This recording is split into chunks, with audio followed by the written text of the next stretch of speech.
Hey everyone, welcome to episode 53 of the Pickleball Effect podcast. I'm Braydon, and today I'm joined by Aaron, the editor. What's up, guys? I'm Aaron, the editor. Braydon's going through co-hosts like crazy, so now I guess Kyle's unavailable, so he's really scrounging for anyone. It was either me or some homeless guy he met at the grocery store, so luckily I had internet connection, so I got to pop in today. The homeless guy surprisingly knew a lot about pickleball. Like, really? He was a legit What's his candidate. duper? Did you ask him? No, I just assumed it was at least 4-3. He was talking like 4-3. Well, I mean, between all the people that I regularly play with, we could save a lot of money if we just slept at the court. So if I don't know what the next level of down from homeless is, if it's like insanely addicted to pickleball, but then I know a ton of people in that category. So if that's the qualifications, then I think we're all in. Dude, that could work. Like, there's Moneyball stuff going on. You can get some extra cash. Moneyball, yeah. Plenty of benches to sleep on. Yeah, and then you get the winner gets their first house deposit or something. Although good luck with the interest rate. But this is an economic podcast, right? Yeah. No, that's the wrong one. That's not. I can't speak to that stuff. I'm the wrong guy. Thanks for having me on again. I'm excited. You know, I obviously fell in love with pickleball. A little bit about me. What's up? I'm Aaron, the editor. I'm a slave to Adobe Premiere Pro. I sold my soul to the editing devil. But now I get to be on cool pickleball podcasts like this. So I do editing for work. I'm a videographer. And, you know, I became a pickle addict, and then I, found John Q and Pickleball Studio and Braydon and any other like pickleball channel. Well, you know what? They say the best for last. That's what they say, right? I'm actually kind of really scared of your audience because of how bad our last video went. So I don't know. Like, I don't know. Maybe I should just be really boring. And dude, that was so funny. So if you haven't seen it yet, that was the little slice and weight butt cap video that we did, and like it was just like, you're like, oh, Braydon, you need to not be you so much, be a little funnier. I'm like, I don't know. Anyway, so we do this little bit where I have like AI add some humor to my script, and I just kind of read it in my normal monotone voice, right? Like, it's just like this funny, harmless interaction between like us. I thought it was fun. And like, we got like hit pretty hard in the comments. Everyone's like, stop it, Braydon. Don't try to be funny. Just do your thing. Yeah. They'll stay in your lane. They're like, we know you better than you know you. Don't be funny.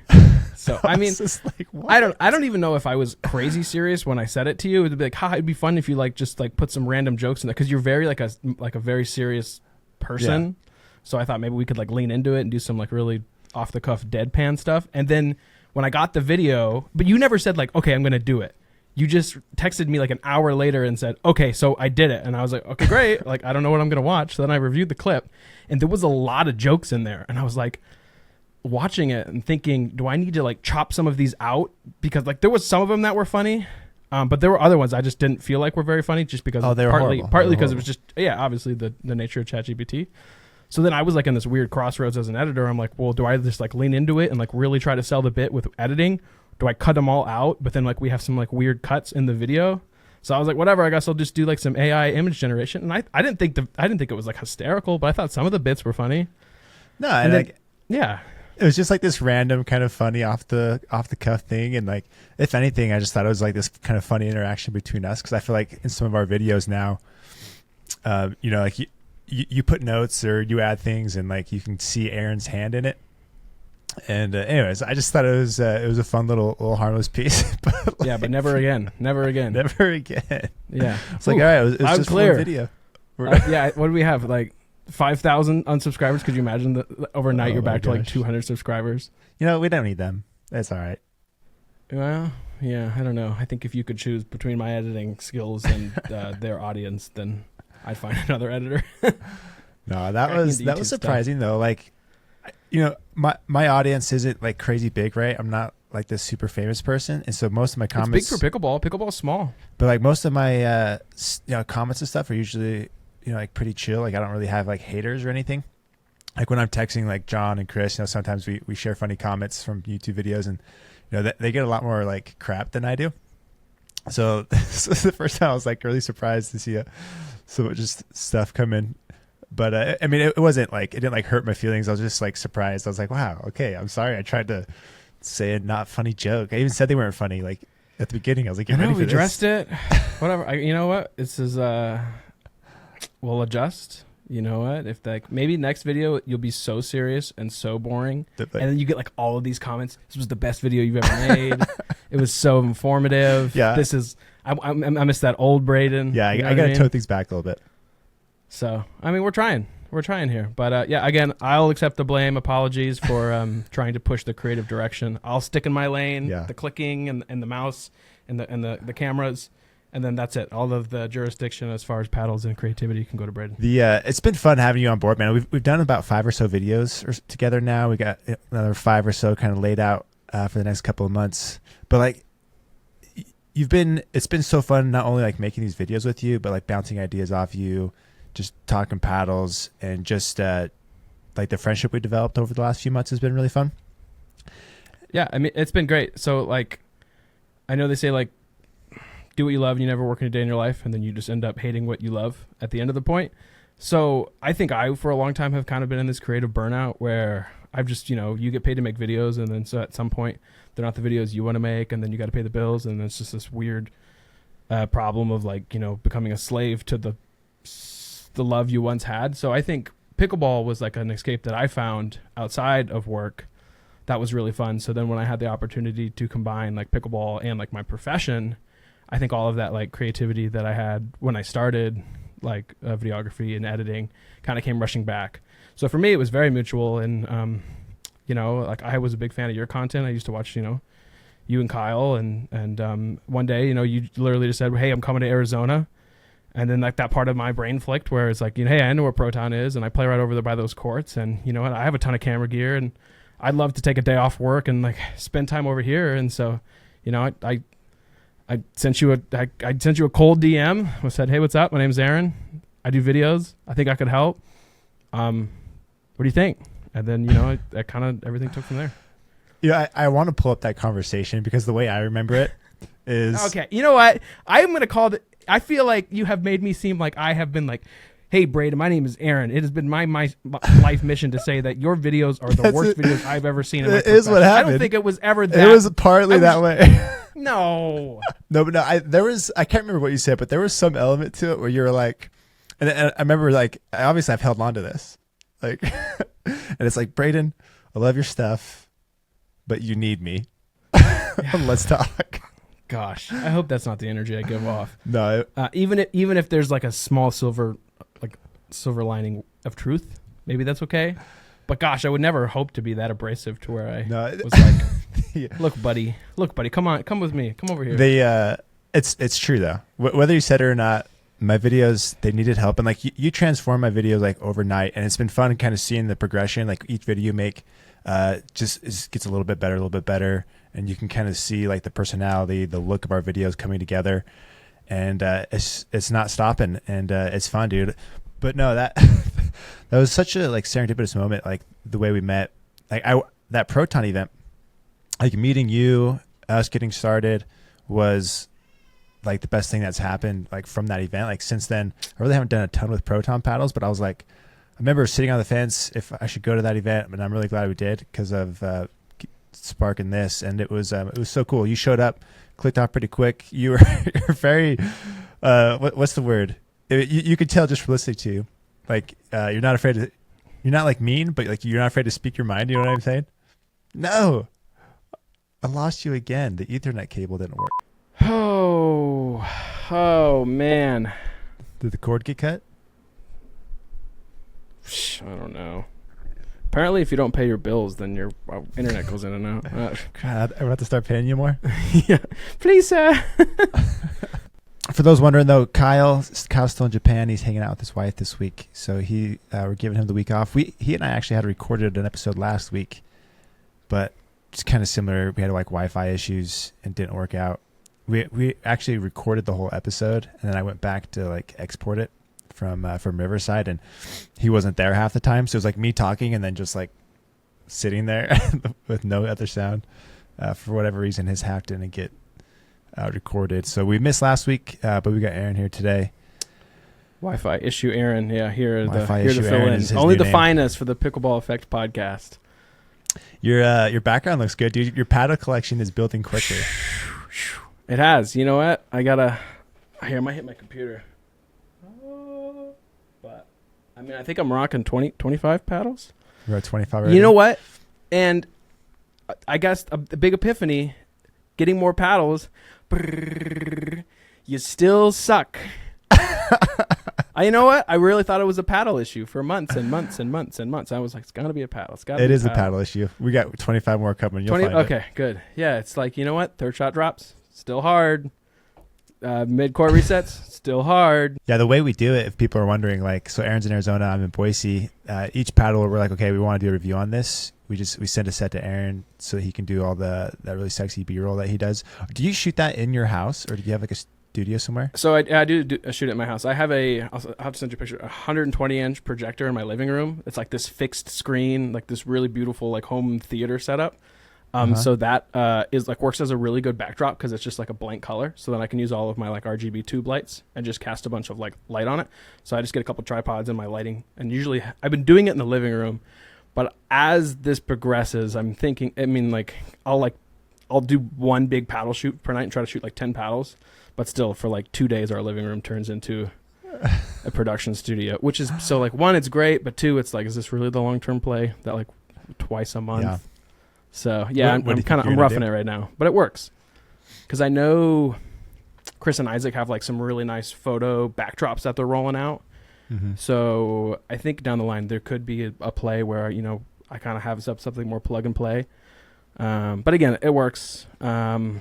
And it's just one of those things where it's like, you know, do we want a living room or do I want a production studio? So it's like, you know, it's like a divorced family. Every other Tuesday, I get my production studio, and then I just cycle all the paddles through.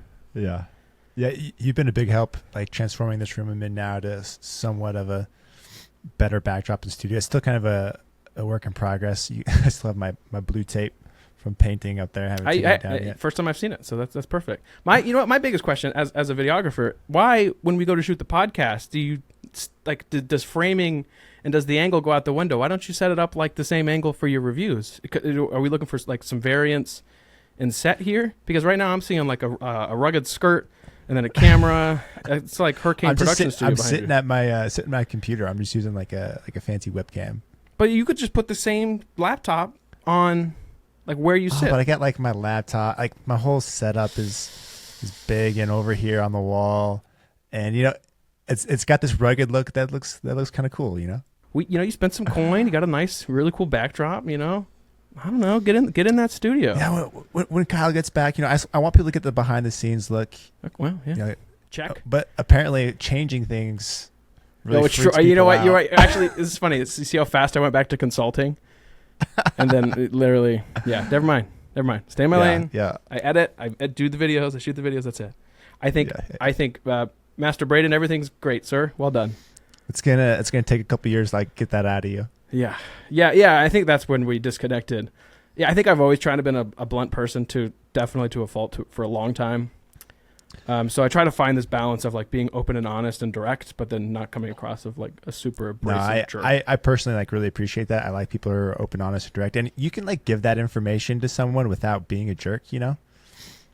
And especially in like a working relationship like us, where like we only talk so much, we're trying to get work done. Like if we're not talking that way, then it's hard to do things. Yeah. I mean, you gotta get things done. I mean, it's not like people are gonna like stop making paddles. It's not, you know. Yeah. I don't think it's slowing down. But so we never answered the question of have you landed on a paddle? Okay, if I was going to a tournament tomorrow, I think I would play with the Tempo 14 Franklin sliced up. I like it. I like it a lot. Okay. So I sent you the sliced up version. It never made it into the video, but I shot the B-roll, and it just, to be honest, there was like this really small section, and so like I have this rule: if you're going to do B-roll, you need to like establish it multiple times throughout the video, or else it just feels like if you have a one-off clip, then it's like I want like consistency as I'm watching a video. Right. So for me, it felt weird, so I just took it out. But anyways. But you've been liking it. But I've been liking the tempo. I was really liking the Sweet Spot Max from Proxar. What is it? Proxar, right? Proxar. Where'd the Proxar? I've heard Proxar. I swear I've heard no someone one says say Proxar. No. In the comments below, let me know if Proxar. I really like the Sweet Spot Max. It had a really tiny handle, but then again, I'm not a guy who really does a lot of double because I got tiny little baby hands. So I've I'll still play with like a 5.5 inch handle, but I'm not like the person who will die on the hill where it's like if it's not 5.5, I can't play with that paddle. So I really liked the Sweet Spot Max 13 millimeter, a little pop, but then I felt like I'd had the control of like a 15 or 16 millimeter still.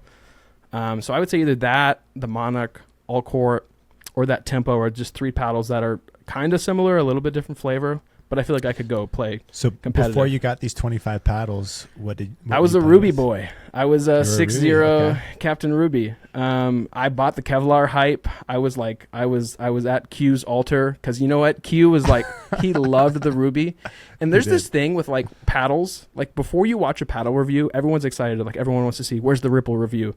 People will already fall in love with paddles before the paddle comes out. So you really can't say anything to them.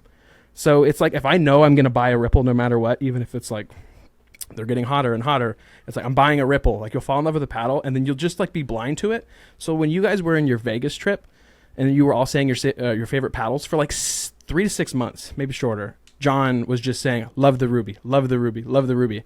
And so as someone at that point who was buying a paddle once every 3 months, once every 6 months, it was kind of like feeding that ego of like, hey, the Ruby's a great paddle. The Ruby's a great paddle. So I went straight from a Gen 1 Ben Johns Hyperion tank that I just bought off OfferUp to a Ruby, and that was like my first pristine paddle. But I played with that Ruby for like a solid 6-7 months. You know, that's such an interesting like behavior you said, because now that you say that, like when I dropped my Ruby review, I don't know, it's been like what, a year or so now. Like I just kind of gave it like a so-so. I'm like, it's fine. Like it, you know, it's not anything like special, but it's like it's good. Yeah. And it sold a lot compared to like other reviews where I'm like, this paddle's great. Like, or I was much like optimistic about it. I don't know. And just like it ticked that like thing in someone's head. I think it was just because it was the first Kevlar. People always like want to jump into new technologies. I think as like a pickleball addict, that's really fun. I think that's why like, you know, they talk about the rise and fall of the Roman Empire and then the rise and fall of titanium paddles, right? We're seeing the low point here on the stock graph. Kevlar I think is kind of on its way out. Yeah, you think so? You don't think titanium is going to replace it? I've seen less 100% Kevlars. I feel like what I've continued to see is those, I'm not sure, the 3K carbon Kevlar weaves that are on a lot of paddles. I feel like I've seen that kind of tried and true. Like the square ones? Yeah, the square ones. I think it's like a little bit of a blockier weave. Yeah. Those have been, I feel like those might stay. Again, I don't want to talk out of turn. But you're right, 100% Kevlar, maybe. I do kind of feel like we've crested a little bit over. Yeah, I feel like Kevlar kind of came out at a time when like there wasn't a lot of innovation going on, and it was like, okay, this is something a little fresh, it looks cool, and so it just kind of timed, like just hit the market right. People were itching for something new, and we've kind of learned since then that like it kind of matters more like what's behind the Kevlar, and all like the juicy Kevlars were probably like the compressed cores that we're learning about now. Like Thrive, you think so Thrive was waffle crunching? I think so. Dang. My guess is that the Thrive was waffle crunching, and that revelation was so fascinating. Yeah. Like it kind of answered, you know, a lot of questions around that. But yeah, no, now that that's kind of come to light, it's like, oh, okay, I bet that's why the Thrive was hotter. I bet that's why, you know, a lot of the paddles. What's weird to me though is that like JOOLA said their Gen 2 used the same compressed core, but it wasn't very hot. Yeah, it wasn't. So that I still have a lot of friends who use Gen 2s. Like they bought the Gen 3s. The fiasco happened. They all went back to their Gen 2s that was in their bag, and a lot of them have stayed with them. And I haven't seen, again, I'm not an expert, but I haven't seen them like core corrupting or getting like, you know, past that crazy power scale. A lot of them have stayed the same. So if they were crunching, like they couldn't have been crunching very much. Yeah, you know, if companies haven't switched to the like normal uncompressed core, they're going to now. Yeah. But yeah, and you know, like Thrive kind of had, you know, a little bit of reputation of crunching a little too early, of delaminating or crushing, and so, you know, yeah, like it makes a lot of sense now. But no, yeah, this Gen 3 space that we're in is kind of weird. Like, it's got kind of like a funky stigma around it because we've had issues with like the VADICs and the delistings. Like I was messaging someone about the Ripple today. They're like, "Oh, I'm really interested in it," but they're like, "No, I'm just gonna get a Paddle Tech because I know it's not gonna get, you know, taken away on me." And I'm like. Which is so interesting that like that is a big consideration in people's minds when they're thinking of these Gen 3. But two very different power paddles. Like the feel of a Paddle Tech and the feel of like a Gen 3 JOOLA and the feel of a Ripple, like they're all very, you know, if they're all in the same whatever block of percentile of pop and power, they all have very different feels. Mm-hmm. And so it's like, I think feel is really important to me. Again, I don't think you get that luxury until you can hit a lot of paddles to be picky, where you're like, oh, this paddle stinks because this one is so much softer or this one is so much crisper. But that's all the same power. But like, you know, for me, I played with the paddle tech a tiny bit, and I just didn't like it because it was so, I don't know. I think I was just so used to that edge foam and like those. It's just so different. And the paddle techs have kind of like a unique feel. Like, yeah, it's tough to pinpoint. Like, it's unique to them. It doesn't really feel like anything else, and so you just have to like try it to see if you like it or not. That's that 100% American polypropylene, buddy. Yeah, right. That's what that is. But yeah, I mean, so I'll circle all the way back to the Ruby. That was it forever. Now I'm really liking the tempo, even though I'm getting a little bit of some wrist pain, you know, because I'm throwing a 5-pound weight out there with that slice. Oh, really? A little bit. I don't know. I haven't had other than an ankle roll from just being unathletic. I haven't had any pickleball injuries other than like some recent wrist flare-ups. But and I definitely don't think a 9+ ounce paddle is assisting that. You know, I always wondered what the answer was to that, because I've gotten emails of like, you know, does the slice, like, okay, I like the benefits of it, but does it like encourage, you know, arm overuse injuries, whether it's the elbow or the wrist, or does it help? I mean, you would think so, right? Like, how could it not if it's literally more weight? Yeah, is there an argument that if the weight is balanced, then it's less pressure on joints and like ligaments because it's dispersing? That's the question. I kind of thought that maybe it does help because of the balance, like the weight distribution. It's actually putting less pressure because it feels easier to flick, right? And so it's like, does that make it easier on your arm, on your wrist? I've given that tip to a couple people, and I have a similar sentiment with it. For them, it was all, again, I know that the pickleball community is very diverse in age. These were some 60-plus-year-old gentlemen with probably some pre-existing health conditions. I'll call it out.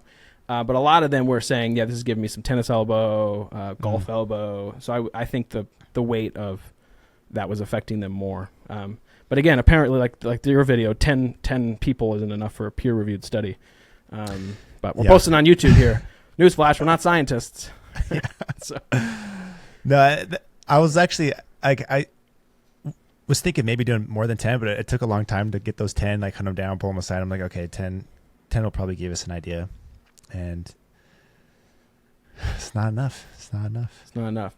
So where do you want to jump? I just got back from Chicago. We could talk about Chicago a little bit. We could talk about, I know we're kind of cruising through time here. We could talk about Mookie Betts. What kind of direction you want to go? Dude, let's jump into that. Okay. So you were in Chicago.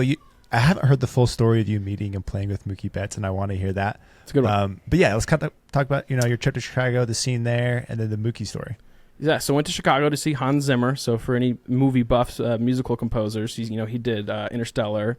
He did Time with Inception. So like any Batman, the whole trilogy, Dark Knight.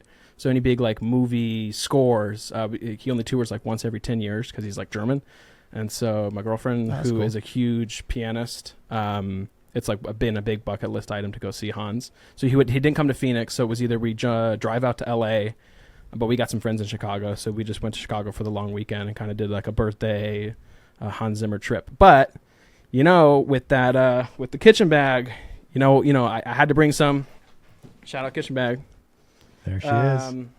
Had to bring my paddles. Couldn't fly to Chicago and not bring paddles.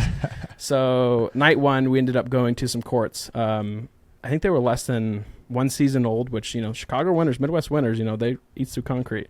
But the courts were really great condition, 16 courts right in the middle of the city. And I will say outdoor pickleball surrounded by skyscrapers. It was pretty cool. Like, I don't know. Where else would you rather play? That sounds awesome. I've seen some really cool scenes like that in Austin of people posting pictures of like right in the middle of the city, and it looks cool. But like cities, it's tough to build courts because there isn't much space, and when you can find one, like 16 courts is a lot. This was in the city, like where was in the city? Yeah, in the city in Grant Park. So you know, for any locals, right? You know, in the converted tennis courts. I think the tennis section was double as big, and then they crunched it down to like 4 tennis courts because a tennis court takes 5 miles. Oh my gosh! Every time I see like a beautiful tennis facility, I'm just like, can we get in there with some like pickaxes and like just convert this to like 40,000 pickleball courts, please? But yeah, 16 courts, and I would say no paddle cue system. I'm not sure what it's like in Boise, but it was, in order to get in, you needed to place your paddle net side, so that was kind of like the challenger. You had to, like, get into the court. If you wanted to rotate in for winners, you needed to put your paddles. So that's another thing. I feel like every state, or maybe it's regional, kind of has their own system for how you rotate into games. One could be just like you're kind of like you're doing the pickle flirt. You're like, you got nice paddles. You're looking at someone. You're like, hey, you want to get a game? I'm not bad. If no one's looking at you, then you need to play a game and then play well. And then someone who's not playing will kind of give you the pickle flirt. It's a whole thing. I know you know what it is. I actually, I don't play open play like hardly ever. And that's what the disconnect is. I don't know this game. It's a game. This is a game. So I got into some courts. I would say, lots of different skill levels. Probably the majority, much under 3.5. A lot of newbies, a lot of Amazon paddles. But then maybe 25% of the courts, some really good 4+ play, I would say. A lot of different types of paddles. So, we had to rotate in a little bit. But we were able to get some really good games. We played definitely a couple hours. Like one of the cool things though, like about pickleball that I love is you're able to connect with people anywhere you go. Like you went to Chicago, you found courts, you got games. Like Kyle's in Japan and he's like friends with all of Japan now. And like that like community side of pickleball is so cool. Like I feel like with others, like I don't think you can do that with tennis. I don't think you can do that with baseball, soccer. Like you can't just like walk on anywhere you go and like make friends and have communities. Like I've traveled to places for tournaments, right? Like I've been to Washington, California, Texas. I have like little pockets of friends everywhere. Like I have numbers of people in each of those areas. Like whenever I go back, I just message one. I'm like, hey, I'll be in town, let's play. And they're like, all right, let's do it. But you're right. You know what I mean? I even got the number of a couple guys there and they're like, hey, you coming out next week? And I was like, maybe. And nope, I'm not. But like now if I'm back in Chicago, I know those guys are going to be there because where am I going to be in Phoenix? I'm going to be at the court. So it's that same kind of thing. Exactly. Yeah, it's so cool. And I even have a handful of numbers of people that have visited like Boise where, whenever they come to town, they just text me and then we set something up. Yeah. Like it goes both ways. And it's a cool element there. Yeah. I got to hear your Mookie Betts story because segue me in. Tell me about what you saw on Instagram, and then I can kind of fill in the dots. Okay. On some of it.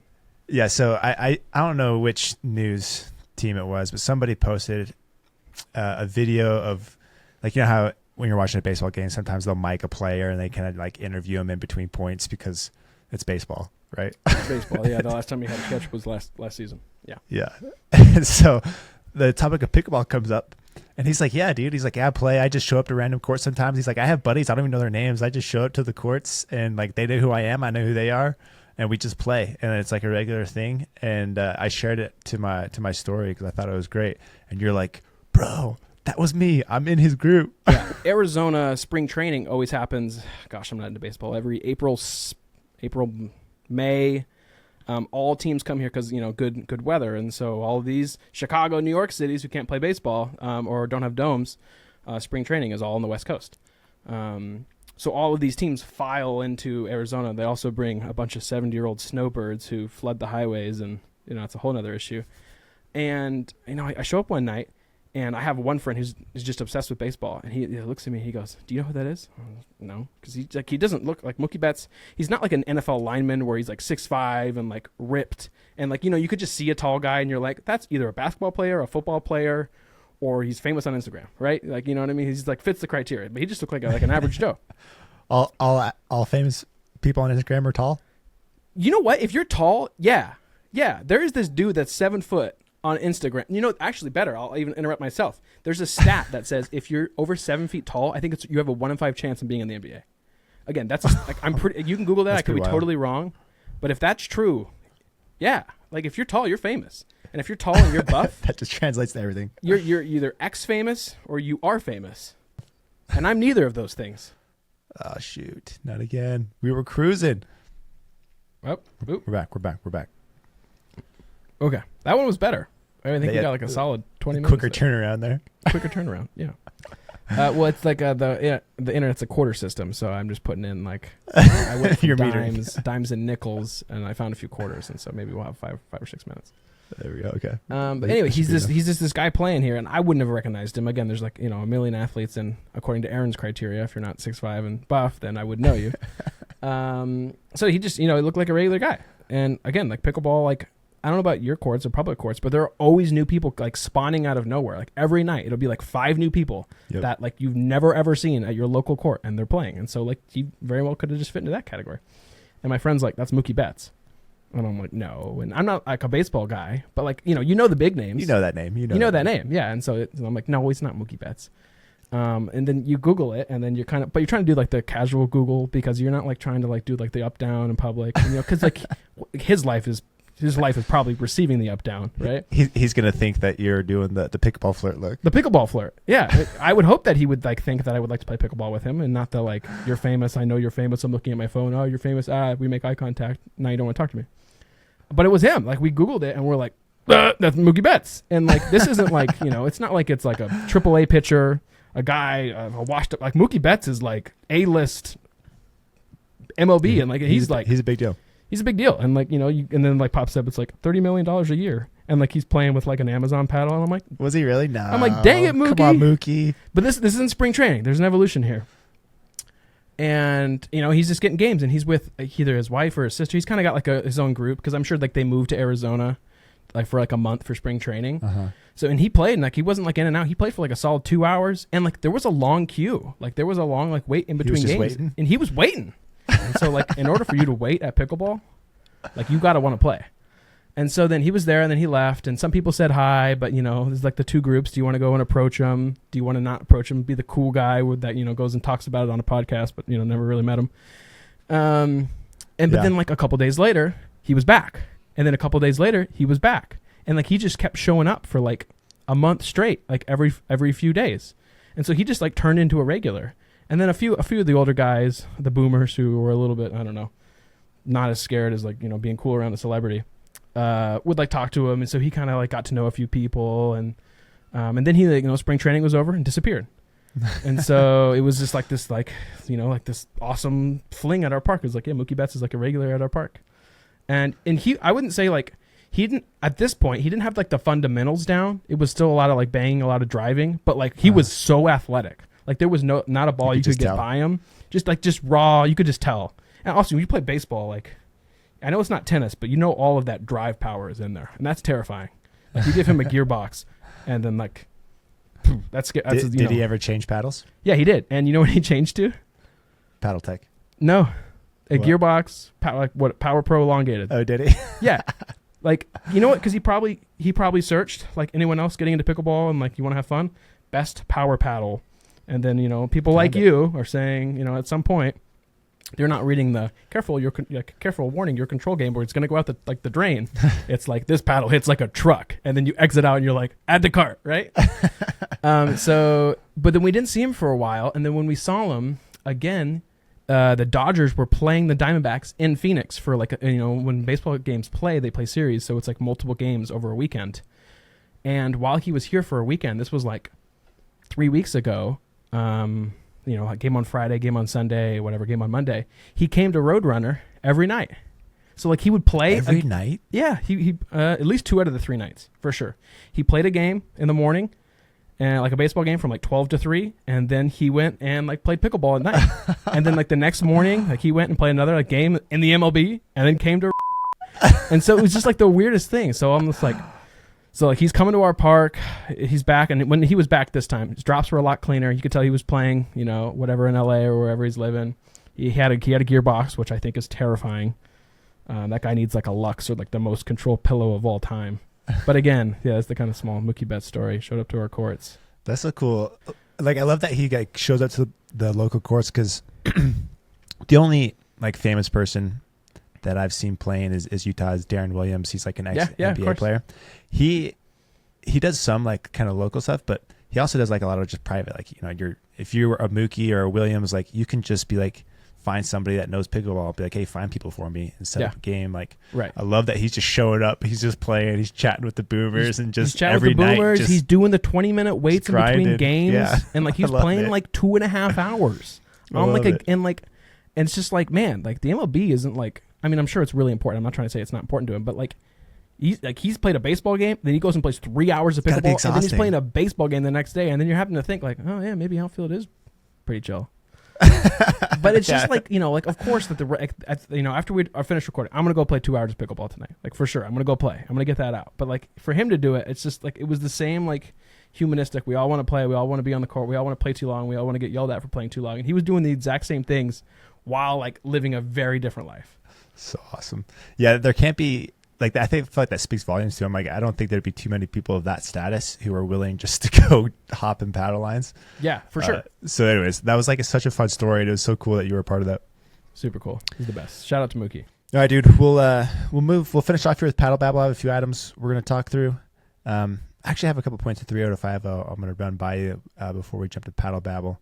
So in 3 out of 5, I just started a new series I'm calling Learning from Pros. So I did like that episode with DJ as the first one.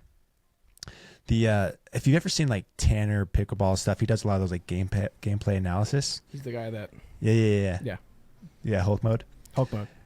And anyways, he gets like a lot of action on those. And I've always liked his videos because I felt like, it's kind of this higher level play with someone who's kind of dumbing it down enough for people to understand, see what he's doing.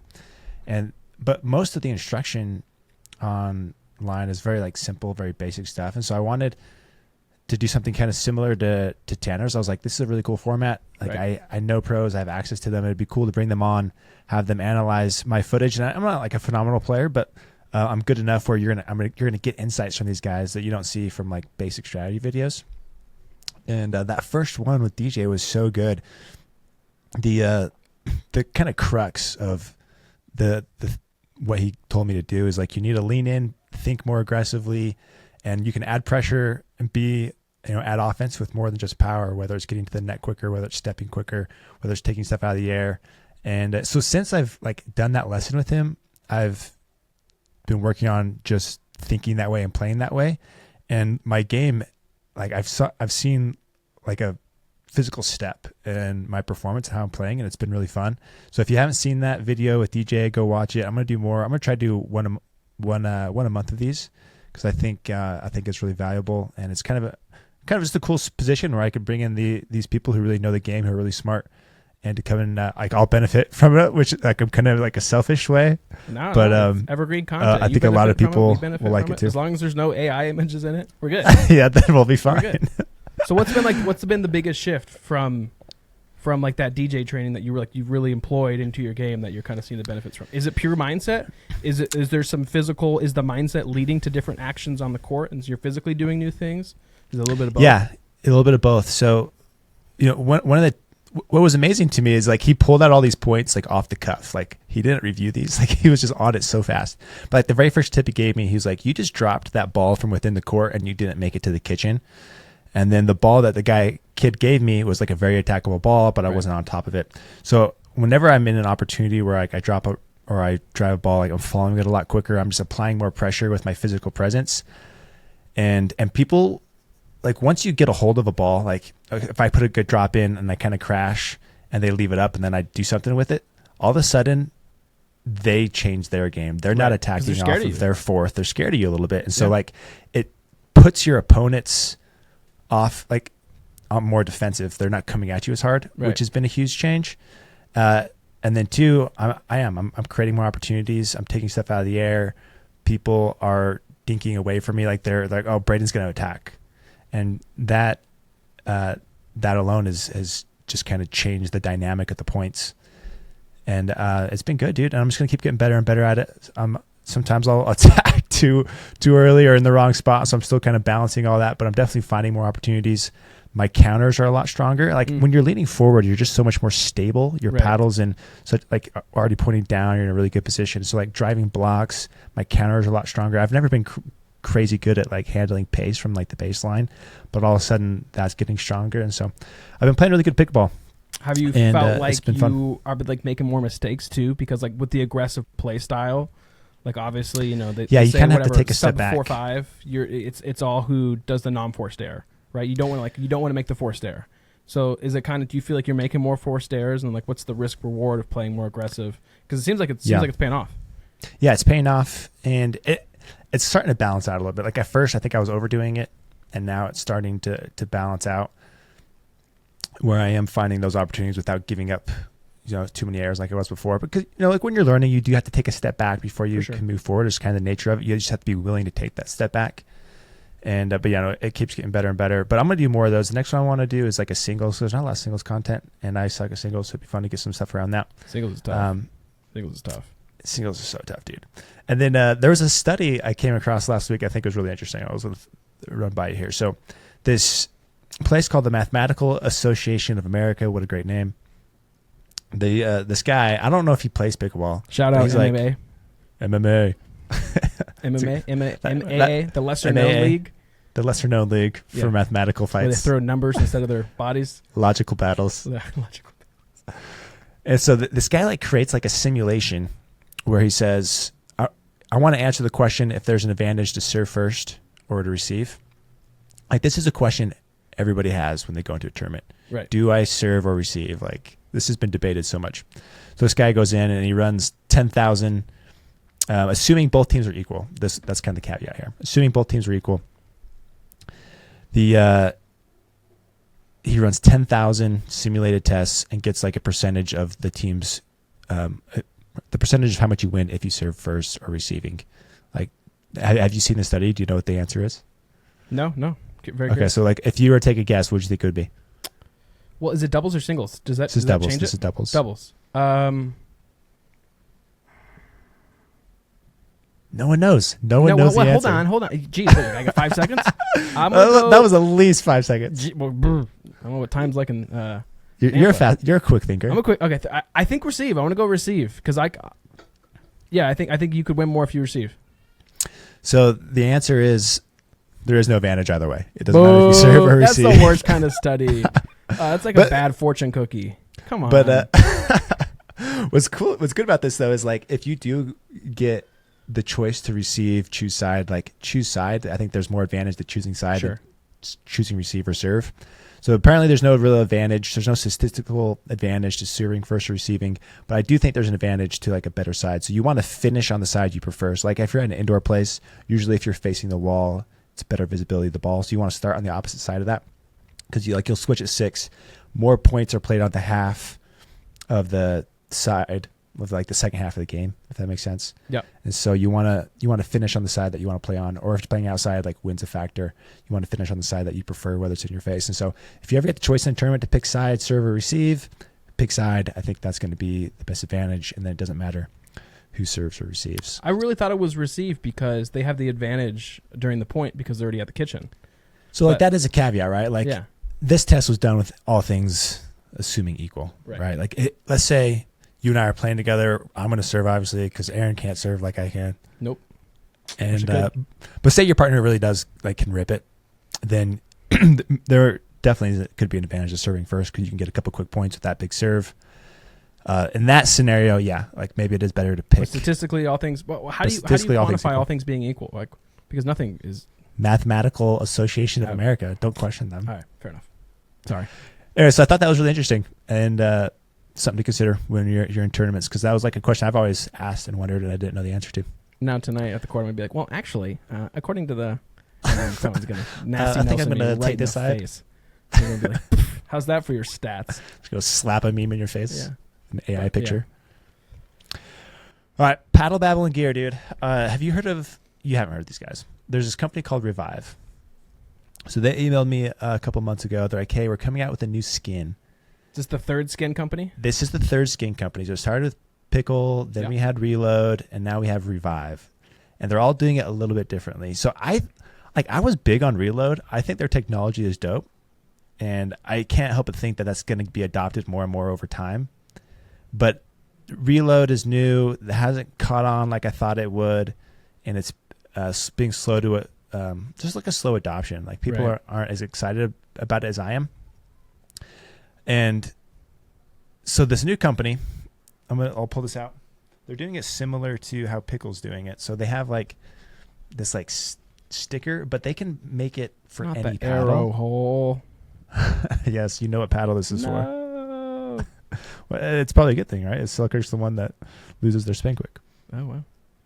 But this concept of it feels similar to a Pickle skin, but it is a little more textured. but they can make this, like Pickle's only making for their paddles. Reload is doing their system only for their paddles. Right. These guys can do it for anybody. And I wonder if this will pick up more steam than the other ones because it can be applied or made for any paddle easier than what everyone else is doing. I think that has been one of the big pitfalls is like if you don't like the paddle or like for Reload, you're stuck on elongated. You know what I mean? Or you're stuck with the stats. You're stuck with that swing weight. And so I think a lot of people want the grit, but they want the grit on like their paddle. That their paddle. Love. But can Revive do this? Like if I'm Selkirk and you're Revive and you're making a new skin for my paddle, like is that legal? Like can they do that? I don't know. Like that's a great question. Like, do they go make a Revive site? Like I don't think there's a site up yet. Do they go make a Revive site that says, "Oh, we have skins for all paddles," kind of like Slice, how they just make Slice caps for all paddles? Yep, true. Or do they have to go to Selkirk and say, "Sell this on your site"?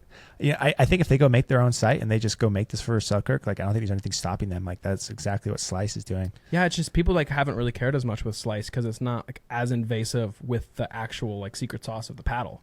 Right. And so if you're like putting a new face on a paddle, I mean, then again, if it's Selkirk and it's spray grit, thank God. But but still, like if I'm that company and then somebody's slapping that on, like I would, one, like you're eliminating the need to buy another paddle, which we talk about whatever consumerism, that's what companies want. And two, like that alters the paddle. And so then if you're Selkirk, you're like now maybe paddles are like playing better, or I don't know, like right, it just opens Pandora's box. Yeah, it does. It's kind of an interesting dynamic with these. But I don't think it's that big of a deal for like changing the paddle. I do see like the consumerism part, like maybe this reduces sales for them because it extends the life of the paddle.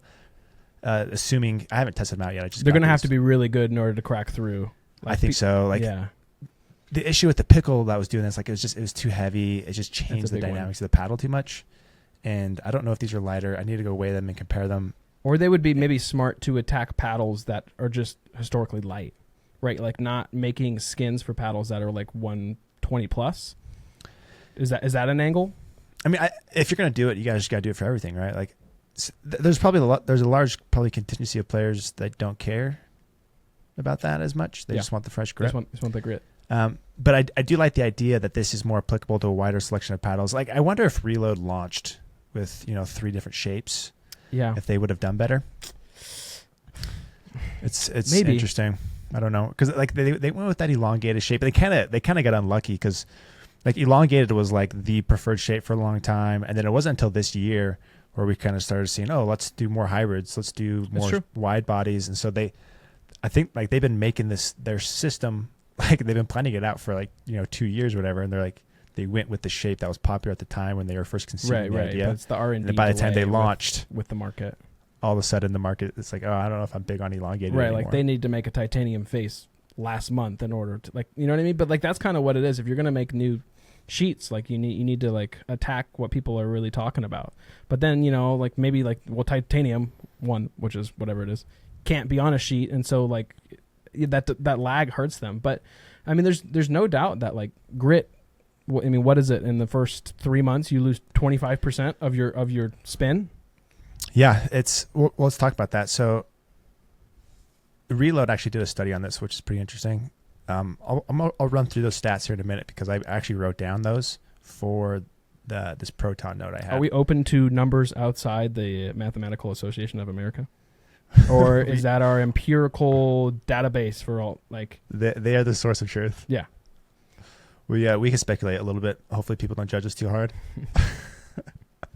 Let them try. Yeah. It's not going to stop us. Yeah. No, they're like, okay, I'll try. Okay, yeah, so let's shift over. Anyways, I think this idea of the skins is interesting, and obviously more people are attacking it, and we'll see if it becomes a thing. But this one, I feel like is could potentially apply to more people, get some more eyes on it, and then as other people potentially innovate and adopt similar things, we'll see more of that. Right. But so let's talk Proton for a minute. So I gave my Proton the 11 millimeter standard Type A to somebody. They played with it for 20 hours. They gave it to me a while ago. I finally got around to retesting the numbers. Yep. We were both at the Proton event. Big thing of Proton is it gets juicier, spinnier. A little break-in, right. Just a little break-in, You know right? what? They wouldn't have to do a break-in if they were just waffle crunching their paddle straight out of the factory. Big miss, Proton. All you Yeah, gotta do is come on. just hit it, put it in like the little chokehold. It's that easy. That easy. Gosh, making paddles is easy. And so I finally reran the numbers. So I'm going to read these to you. So from my original power tests, it went from 52.5 miles to 53.6 miles per hour. So it did get a bump. It wasn't the 31st percentile. It's now in the 63rd percentile for power. So a pretty good jump. That's big. Pop, it went from the 62nd percentile to the 77th percentile. So a little smaller. This was 34 miles per hour to 34.5. Not as big of a jump, but still a little bit of a jump. And then spin went from 2,000 RPMs to 1971. So a small decrease, but not much. So it's hard to say, okay, is this 30 RPM reduction, is that good or bad?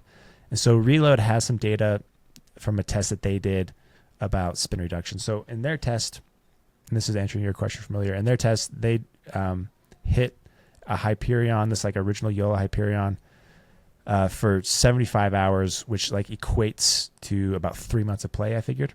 Okay. And then they charted they didn't look at spin numbers. They looked at like grit level. They charted like, okay, 100% grit, 80% grit, 50% grit. So over the course of the 3 months, it lost 50% of its grit. But the majority of that loss was in the first month.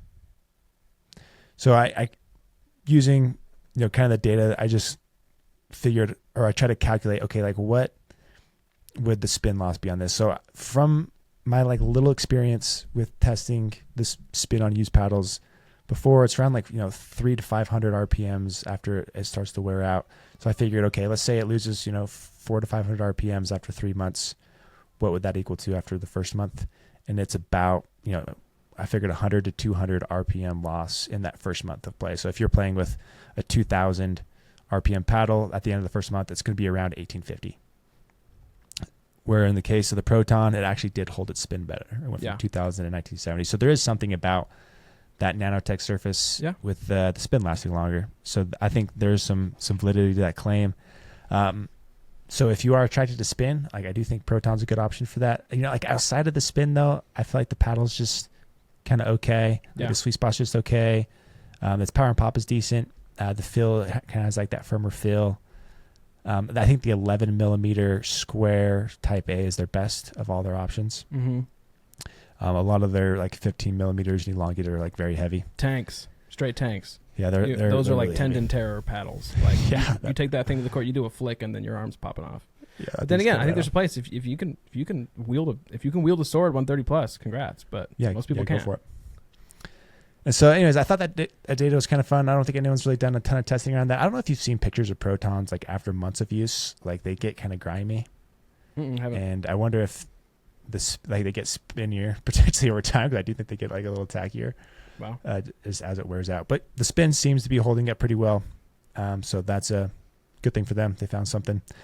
We were going to do a Proton review together at one point, but we decided to hold back just because of all the controversy around it. And that still hasn't really been like resolved the way I want it to. Yeah, I mean, So Chris was saying the same thing on his podcast this week. I think he was really close to doing a review as well, and he was saying that he hasn't gotten the answers that he's asked for, and he can't, in good conscience, put a review out if he feels like he doesn't have the information to tell the consumer. Yeah, so we're gonna wait on that.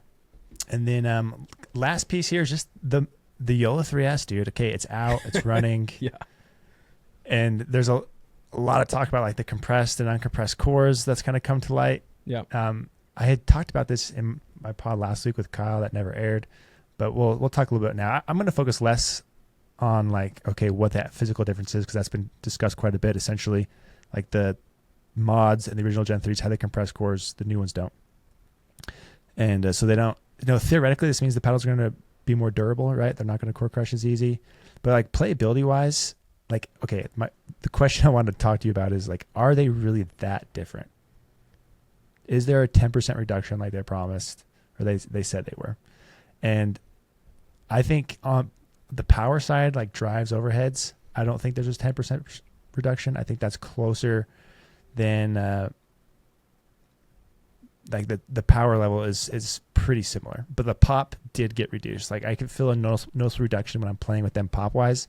They are easier to control, but when I unleash and just kind of let one go on it, the power is still there, especially on the 16s. And so I don't think there's like a huge change in the power production there, but the pop definitely was reduced. And theoretically, these aren't going to break in as much. They're going to last longer. And I actually like the way they play more now than they originally did. So I've been playing these a bunch. We're going to put something together next month, just kind of comparing all these paddles. But they actually really liked them. Have you hit it with them much? Yeah, I haven't hit all of them. I kind of went straight to the wide body standard shapes, the Scorpius 14, 16. I'm playing with the 16 more. I haven't added any tungsten, any weight. Just playing with it stock. And I like it a lot more than the mod. Again, I never played with the original Gen 3 Scorpius. I played the Gen 2 a little bit. But I would definitely say it feels good. Like, I don't mind it. My biggest gripe with a lot of the JOOLAs is just that diving board inconsistency on power. Yeah, as you go down the face, it's just like, because when you're in a game, like, especially like you're playing with a standard shape because you probably need like sweet spot support, right? You just want more consistency. And so then the extra element of now, instead of a horizontal, we're worried about a vertical where my power is at the tip of my paddle, and I kind of have this weird dead spot now at the neck. And so that's living in my brain rent free a little bit. When you have like the ripple and the gearbox, they have a lot more of like I don't want to say linear, but like an even egg shaped, right? Yeah, it's more consistent. Like a trampoline, you're jumping in the middle of a trampoline versus like that diving board. And I get it's a way to make power, but for like, I don't know, that's just like, I'm thinking about that when I'm playing a little bit, that my power really is at the tip of my paddle versus like the evenness of a paddle. Like, so that part I'm not really liking, but yeah, that's a big factor. And you can tell when you play too. Like, I think the power off the throat is probably pretty similar to other thermoformed, but you just get more in the diving board area, which makes it feel more dramatic. But then, maybe you're in mid-court resets. Like, there are situations when you do, like, you would like to hit the throat, so you have a little bit less juice versus you're going to catapult a spike right on you. And so, like, I don't know. For me, like, for me, that was a little bit tougher. That now I got to consciously really try to angle, because the whole point of a standard shape is to like, hey, we're just going to give you more forgiveness. We're going to make this a better, wider paddle, a little less reach, more control, right? And so I think the diving board for me is a step in the wrong direction. I just think, like, this is JOOLA. Is that really the best way? Is that and waffle crunching the best way that we can get modern power? Like, it's JOOLA. Like, are they, you know what I mean? Like, I don't know. Like, they can't figure it out? Yeah, no, it's a good point. I think that's definitely like one of the drawbacks to that series. But like, then there's the benefit side of it where like you get that exponential power on the diving board side that you just don't get from other paddles. And so, there's give and take. And I think you're right. Like, if you're a person who wants that big sweet spot, needs that consistency, isn't finding that top off the paddle consistently, then it's not going to be the paddle. But like, if there's going to be a certain contingency of players that primarily find the top, like a lot of tennis people love the top sweet spot. Yeah. Because that's just where they naturally, stroke and find the ball. So if that's you're finding that spot, and like maybe the throat area doesn't matter as much, then these are more viable. But yeah, that's a great point. Like, that's definitely kind of a flaw in the system, and there's some give and take there. I'm just curious to see longevity with the uncorrupted core. I know, like, obviously we have like edge foam creeping into the middle, and so there's the weird crunching and rattling, and maybe that's okay. Maybe it's just some loose glue. But I'm curious to see how these new Gen 3 S's hold throughout a month, 2 months. Now that we don't have a corrupted core or like a pre-crunched core, we're thinking the longevity is going to be good. So maybe this is like a Gen 2 plus, or I don't know, right? So like we have the consistency of a Gen 2, but now we have like the power and technology of a Gen 3, where it lands. But the biggest thing, I think these are going to be popular paddles. One, people just love JOOLA. People will buy JOOLAs. They finally have the standard shapes are popular. I think the biggest thing is like the UPA certification. How in your right mind, if you aren't a rec player and you're playing a lot of tournaments, can you buy a paddle with certification that you just can't trust? Yeah, that's another huge element. Is it not an issue? I mean, am I overlooking it? Or like, are people just taking these to like the rec courts and it doesn't matter? I don't think it matters. And my take is like, these are subdued compared to the Gen 3s, and like the ripples, I think, give you more offense in places that like the Gen 3s or the 3Ss don't. I think the paddle techs have more pop. Like, I think those are equally offensive as these in a lot of areas, and so I don't see an issue with these being adopted and accepted everywhere. I think a lot of places were waiting to kind of see how they played, and now we know how they play. I don't imagine people being slow to adopt these, like, you know clubs. What? Shout out to JOOLA for actually making the paddle reduced. Like, I know we were terrified when, like, I've always considered UPA to be like the evil empire, like it's the Galactic Empire. It's like Darth Sidious and Darth Vader, and they're like flying in on their massive ships.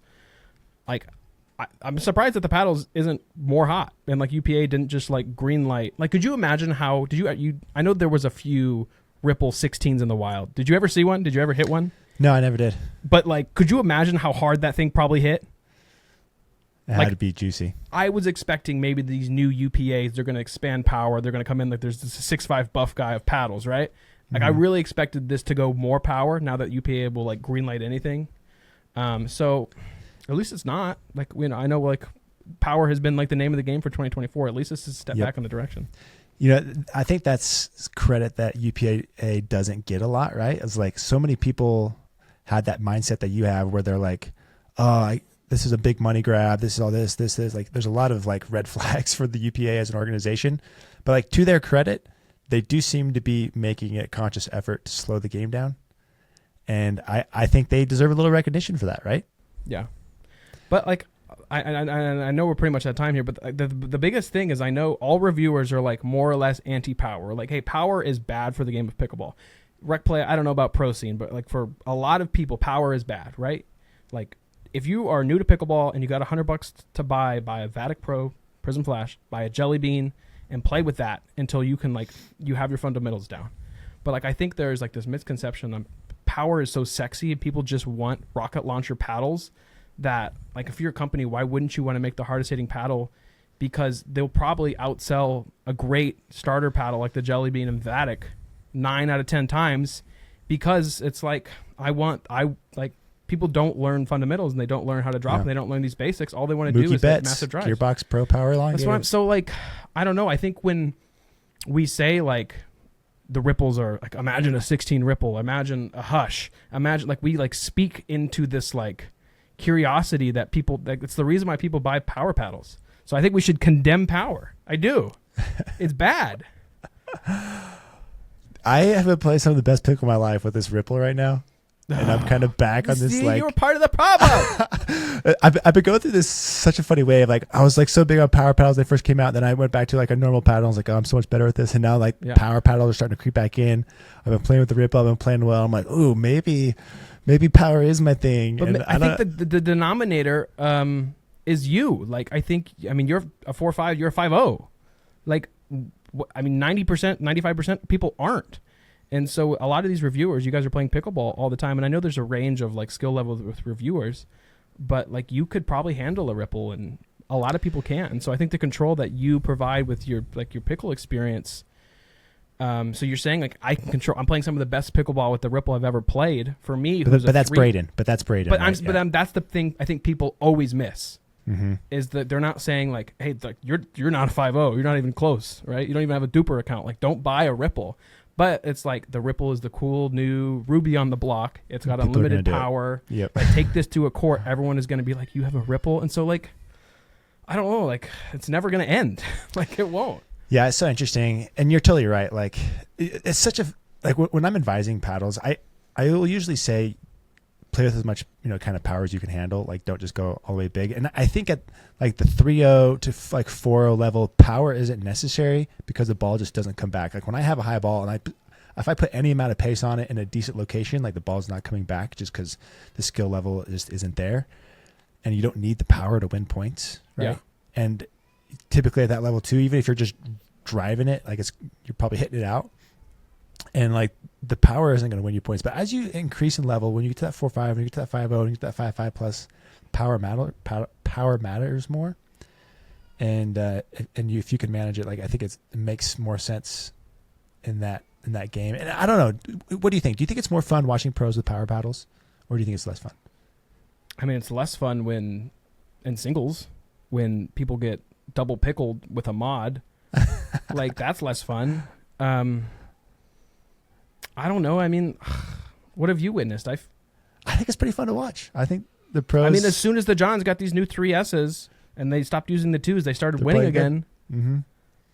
I don't think that's a coincidence. That's what I'm saying. I don't know. No, I don't think it's. No, I think power is much more fun to play with than to watch.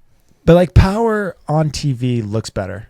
Don't you think? Like what? Like how? You can't like a flick like doesn't look any faster. When players are just like they're ripping their thirds, and the guys are playing defense, they're blocking it nice, they're handling the speed ups like these mid court drives. Yeah. That makes the game look more impressive, and I feel like that kind of separates. Yeah.